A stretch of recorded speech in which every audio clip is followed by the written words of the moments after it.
A.ie. Staying mostly dry tonight with clear spells, the best of which will be in parts of Munster with overnight lows of between 4 and 6 degrees. And now you're up to date on News Talk. The News Round on Off the Ball. With Gillette, we don't just play the game, we change it.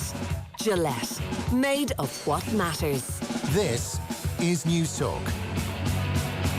Yeah, all right, just on 7 o'clock on this Wednesday evening. You're very welcome along to Off the Ball. Adrian with you on this bright and fairly balmy Wednesday evening, certainly where I am. Very good evening to you. I'd love to hear from you over the course of the evening, and we've lots coming your way. It's 25 years on, hard to believe, since Clare were very much in the spotlight. Clare hurling back in the spotlight after a famine at that point, and they 1995 hurling glory at Croke Park for Anthony Daly and James O'Connor amongst others, but it'll be the two lads that will join us a little bit later on to reflect on the glory days of banner hurling, so that's all coming your way in just a little bit. Wednesday night rugby in the company of Brian O'Driscoll, lots to get into there, including Owen Farrell's 5-week ban and plenty more as well, besides Leinster Ulster obviously coming up the weekend.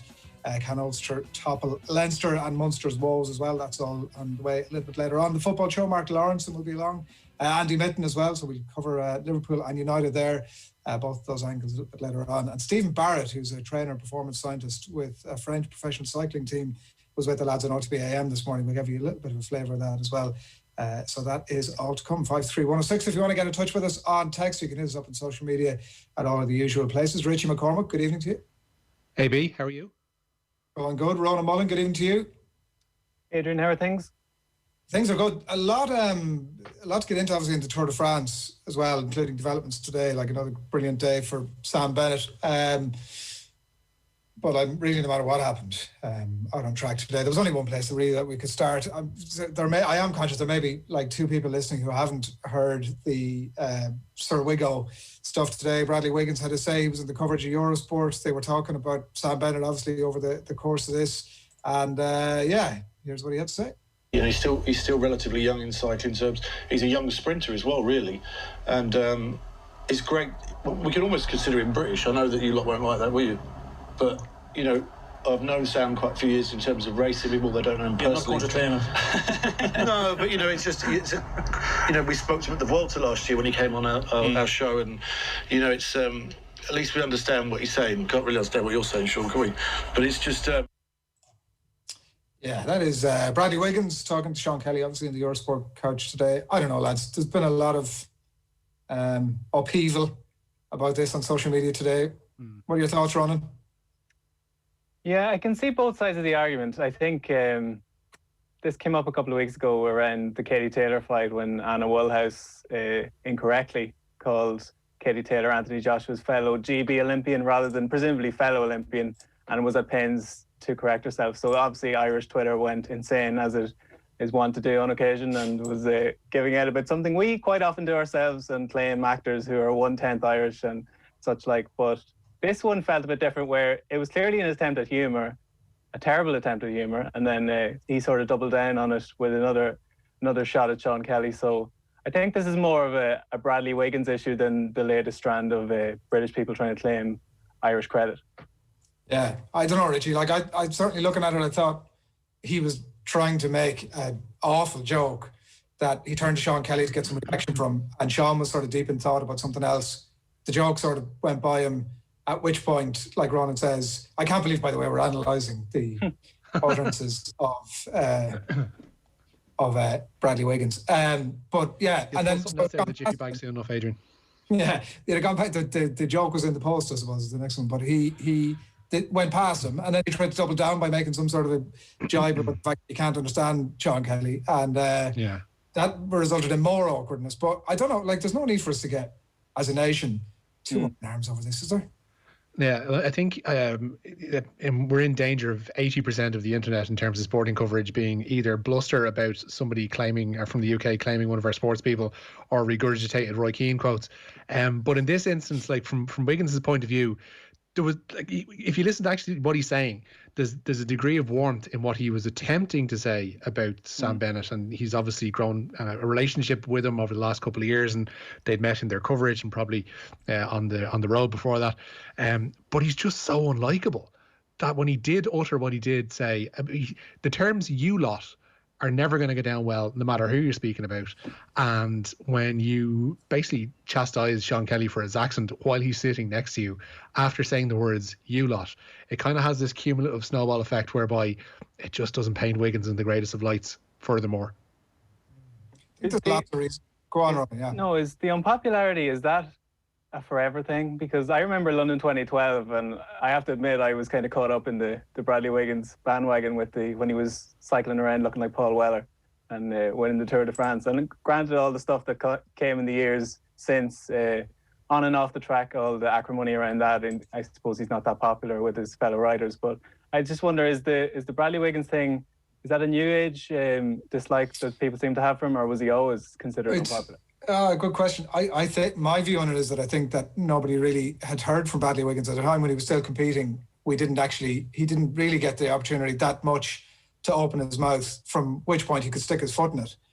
And now, obviously, sort of post-retirement, at every hand's turn, he took a bit of a breather from right after the cycling thing, let the dust settle, did, as Richie rightly points out, the Jiffy bag, which is effectively just a brown envelope, which we know all about this side of the water, popped up, and then he went quiet for a little bit after that. But now he's back as like media personality when it comes to cycling coverage in the UK. I think, and I don't know your take on it, Richie, but I think that it was more he always had the possibility to stick that boot in his mouth, but we just didn't hear from him that much. He did. He was kind of cloaked in the Team GB stuff in around that 2012 time, which I think was an all-encompassing thing that didn't let necessarily anybody express their individual personality, but rather coated them in that flag, and everything was hunky-dory from that point of view as far as they were concerned.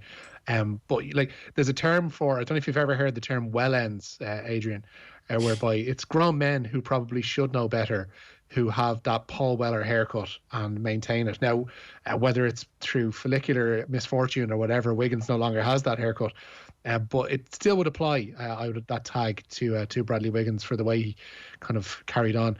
I think Kieran Cunningham said on Twitter later on, above all else, Bradley Wiggins is a terrible mod. So, you know, you can add that string to his bow as well. But I don't know, he was never... I remember that scene of him outside. There was a Hampton Court after the road race in 2012 where he's kind of sprawled across this throne and looking like he's the Pope of Chilitown. Like, he just struck me as a bit of an arsehole then, and not much has changed since. No, I think that's it. I think we can sum it up nicely in that way. I know that people make a serious point about abuse that Irish people would have gotten, particularly in the UK, by the way, and some of the awful stuff that we would have seen down through the years, and not all that long ago either, by the way. And I think that people are drawing parallels with that, but I just think we've matured so much as a nation over the last while, getting our knickers in a knot, given everything else that's going on in the planet at the minute, including the mad stuff over the water. Whatever they've been drinking over the last 24 hours doesn't seem to have been good stuff, and I think we can include Sir Brad in that. But my view is let's not get our knickers in a knot. If you have them in a knot over and you want to get in touch with us, we do want to hear from you though. So 53116, if you want to get in touch with us. We've lots coming up in the show a bit later on. We are here with thanks to Gillette. We don't just play the game, we change it. Gillette, made of what matters. And we are going to start with the cycling, I think, Richie, with stuff that actually...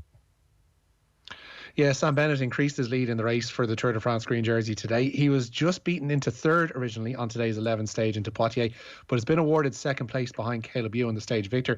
Peter Sagan saw his stage result wiped following an illegal shoulder near the end on Wout van Aert. Bennett now holds a 68-point lead over the Slovakian in the battle for the green jersey. Primož Roglic stays in yellow.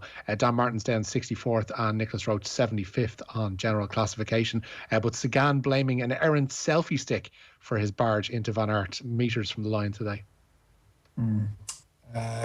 Fascinating finish again. I was interested to know, Ronan, he came out after the race yesterday and said that he thought he might have been nicked on the line, that he didn't actually reach for it in the way that he might have hoped to have had. And actually looking at the finish today, there might have been an element of that almost again. I suppose it's the nature of sprinters, and someone texted into the show last night describing them as the rock stars of cycling, and that is the most exciting element of it, even though they cover these large expanses of road on the tour. Like, it's always these closing moments, and you can understand, given the blur that occurs at the line, how he could have been left wondering a little bit yesterday, and it was quite the same today, but another frenetic finish and dramatic as well throughout the day. Yeah, Andy Dunleavy's been in touch, by the way, on YouTube to say, lads, what about Bradley Wiggins trying to claim Sam Bennett as British? What an ignorant bleep. So, I'm absolutely certain that sums up an element of our audience as well this evening, but do keep the comments coming in. Richie, next we're off to Owen Farrell's ban from last night. Yeah, he's going to be missing for Saracens when they face Leinster in the Heineken Champions Cup quarter-finals. The half banned for 5 matches for a dangerous Stan Hansel-esque tackle on Wasps' Charlie Atkinson in the Gallagher Premiership. Farrell will be back in action by the time England resume their Six Nations campaign. Meanwhile, Ulster's quarter-final with Toulouse has been moved to the Stade Ernest Wallon. The game is due to be played in the bigger Le Stadium in the French city. However, with capacity capped at 5,000 for the match, the EPCR have moved the September 20th fixture to the smaller venue. Yeah, we're going to be talking to Brian O'Driscoll a bit later on, and we'll get his thoughts, I'm sure, on all of that stuff. It did seem bizarre to me, lads, the mitigating circumstances here. That I understand you get people in to say, actually, he's not the sort of fella that would willfully take some fella's head off on the pitch, even though we've got like multiple angles of it. I understand it. The one thing I didn't quite get was the founders of a charity that he's involved in coming in to say that he was a great guy. Doesn't sit well, does it? It's a bit bizarre, though, no? It's a bit... to be fair, these things aren't exclusive to Gallagher Premiership sightings. Like, we've seen this in the Pro 14 and in the Champions Cup with Irish players involved as well, whereby there are different reasons given for he's not that type of player, and a 28-week ban will suddenly become a 14-week ban, for example. But in this case, having the actual charity wheeled in to say he's all right, him, despite the fact that his left arm nearly took the head off Charlie Atkinson's shoulders. I just don't get where the two meet. I understand saying he's not that type of person, but in that moment he was, and he could have caused the guy serious injury, so deserves the punishment that should come his way. Longstrides has been in touch on Twitter to say that Wiggins is from Kilburn. Sure, we might as well claim her from Ireland. True, yeah. People who know their history of emigration from Ireland to London particularly will appreciate that one, I'm sure. Cross country is off, Richie. Yeah, disappointment. This year's European Cross Country Championship scheduled for Abbottstown in December have been cancelled. The Sport Ireland complex was due to host over 600 athletes from 40 plus countries across Europe on December the 13th. However, continuing uncertainties regarding COVID-19 have led to the championships being cancelled. Next year's races are due to be held in Turin. This is good news for Callum Robinson, right? This is a big deal for a player that could have an important role to play for Ireland. Seems to be, yeah. Republic of Ireland forward Callum Robinson joining West Brom on a permanent deal today. The 25-year-old helped the Baggies gain promotion last term while spending the second half of the season on loan from Sheffield United. Robinson has signed a 5-year deal at the Hawthorns, and it's effectively a swap with Oliver Burke going the other way and becoming Sheffield United's 6th signing of the summer. What do you think, Ronan? This is like, we didn't see he didn't see as much as he would want to get, as much game time as he'd want to have done over the last couple of games, but obviously came off the bench in the last game, but like at that age and locking himself in now with a bit of security ahead of him could be I know we're not dealing with riches, but could be a big player for Ireland over the campaign to come. Yeah, and he was a pivotal player for West Brom in their promotion push, so I'm sure they're delighted to have him back. But when he signed for Sheffield United around this time last year, I think people were thinking it would be lovely to have him and David McGoldrick playing together week in, week out for Sheffield United. I don't think many would have pegged McGoldrick to be the one who flourished in the Premier League, albeit he didn't rack up the goals, but he was one of Chris Wilder's go-to men throughout the season. So McGoldrick's still there, and Robinson's still doing his thing. You saw in the 2 games in the last week that he was impactful off the bench, and you can see people probably asked the question why Michael Obafemi wasn't in the squad, and Stephen Kenny framed it that he probably isn't as versatile as the likes of Robinson, and it's true because Robinson has played, he's left, right, he's played the number 9 position, he's played number 10 for Ireland in what is still a short international career. So a big asset for Ireland going forward, and the fact that he's playing top flight football is hugely beneficial, I think. Yeah, news from Villa as well, Richie. Yeah, they've smashed a transfer record today to buy Ollie Watkins from Brentford. The striker scored 26 goals in the Championship last season and has cost Villa an initial €30 million. Serena Williams lost the first set of her US Open quarter-final this evening to Svetlana Poronkova. However, Williams levelled the match by taking the second set 6-3. At the moment, Williams is up a break. She leads 3-1 in that third set and appears she's heading for victory. Later last year's beaten finalist Victoria Azarenka goes up against the 16th seed Elise Mertens. There's an all-Russian affair in the men's quarter-finals as Daniil Medvedev plays Andrei Rublev, while the men's second seed Dominic Thiem takes on the Aussie Alex de Minaur. The discussion around Bradley Wiggins has moved people. There's been a lot of... No way, really, yeah. I think I can read out most of this, and listen, we can only give it a go anyway. Bradley Wiggins is obnoxious and he keeps receiving new titles every day. Today was not a once-off. is the point there. Context is everything, as Owen Farrell would tell you. Wiggins' comments, combined with the Tories' government behaviour, combined with COVID-19 fatigue over the last while, has just riled us no end. These days, in inverted commas, it wouldn't take too many straws to break the camel's back, says Conor in Mayo, who's just got a head of steam about pretty much everything at the minute. So a much more simple interaction from an unnamed texter here to say that Bradley Wiggins is a dickhead. Simple. I'm certain there's plenty of that out there as well. That was the one that I wasn't sure, but listen, it's out there now. In cycling circles, Wiggins was never really a liked figure, even in his pomp. A difficult personality, apparently. It was probably just a joke with Kelly, though. That probably sums it up nicely, doesn't it? And it's just a little, when you try and make a joke, and when you try and make a joke, and I should know this, and come across as incredibly unlikable, it just adds to the cringe factor of it all, and it doesn't paint him in the best of lights. And like social media wise, we've got Dermot Kennedy today and Paul Mescal seemingly on a one-man crusade to talk about their Irishness for the like-minded people on internet, on Twitter, Facebook and such like. So I think we're fine. I think we've got plenty of Irish people going to bat for us. Yeah, sure. Wasn't he man of the match in the most important game of football in the last sensational months? That lad, I don't know how far his talents expand, but he's a pretty handy footballer. I think he could have had an impact at a higher level, because he mixed it with some pretty top players, albeit past their best, but like technically he wasn't found wanting, and he played the full 90 minutes, which I think you'll find is a rarity in these charity games. Adrian, most of the lads aren't cut out for that, but he was impressive. He bestrode Old Trafford in pretty impressive fashion. And if technically he's not bad, Ronan, I mean, I think if Stephen Kenny can get his number, that already vaults him into like the top echelon of Irish football, unfortunately. I heard him talking to the lads in the Culture Club a few weeks back about playing five-a-side, and I thought, he's probably a bit of a hacker. Like, sure, he's not getting much time with all this music stuff going on. He's probably just hacking it around, and it turns out he's been football under a bushel.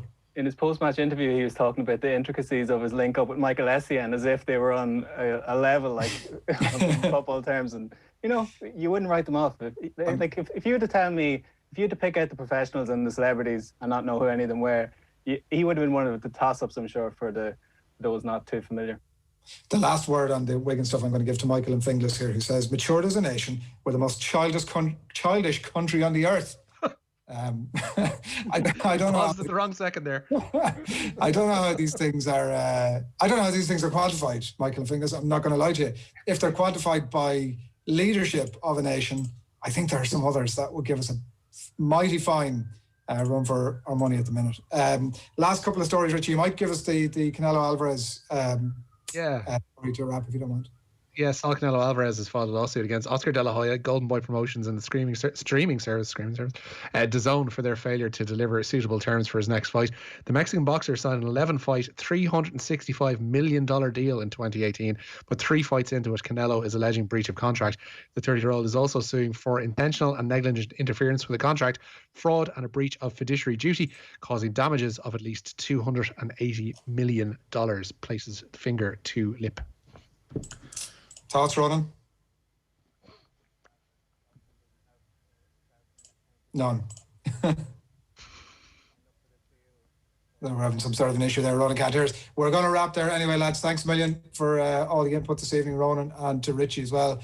I don't know if that's at my end or at yours, but we are going to wrap it there. We've lots to come with Brian O'Driscoll coming up with Wednesday Night Rugby, and we've plenty more besides, and all of that after these. The News Round on Off the Ball. With Gillette, we don't just play the game, we change it. Gillette, made of what matters. The United Kingdom has left the EU.